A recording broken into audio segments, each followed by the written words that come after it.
அதில் completely Indians totally failed as a team. bowlers, fielders and captain all failed miserably. அதில் வந்து match அப்போவே turn ஆக ஆரம்பிச்சிடுது. இந்த கடைசியில் கொலாப்ஸ் ஆனது அதெல்லாம் அப்புறம் வருவோம் நம்ம. அது வந்து இட்ஸ் டிஃப்ரெண்ட் இஷ்யூ.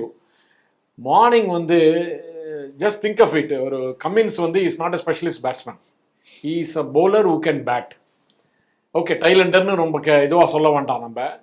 அவர் வந்து ஒரு கேப்டனாக வந்து எப்படி வந்து இந்த ஃபஸ்ட்டு 1.5 hours எப்படி ஸ்மித்தோட சேர்ந்து ஆடி எந்த லெவலுக்கு கொண்டு வந்து ஆல்மோஸ்ட் மேட்ச் வின்னிங் பொசிஷனுக்கு கொண்டு வந்து நிறுத்திட்டாரு டீமை. 143 ரன் அடிச்சிருக்காங்க மார்னிங் செஷன் 27 overs. ரன்னை கண்டெய்னும் பண்ணல, விக்கெட்டும் எடுக்கலை, லிபரலாக ரன்னை கொடுத்தாச்சு. Totally match has gone totally in their favour. அது வந்து நமக்கே ஒரு ஹியூமிலியேட்டிங் சுச்சுவேஷன் தான். நம்மளை ஹியூமிலியேட் பண்ண மாதிரி பண்ணிட்டோம் நம்ம.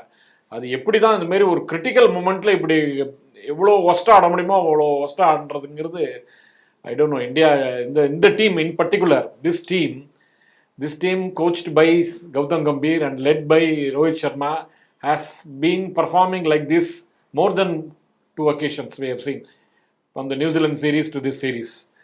நம்ம ஒன்றும் உட்காந்து பங்களாதேஷ் வந்து தோக்கடிச்சிட்டோம் அப்படின்னு தான் பேசிகிட்டு இருக்கோம். அதுக்கப்புறம் ஒன்றுமே பண்ணல. ஒரு மேட்ச் ஜெயிச்சிருக்கோம் பெர்த்தில், பட்டு ரோஹித் சர்மா இல்லாத போது ஜெயித்தோம்.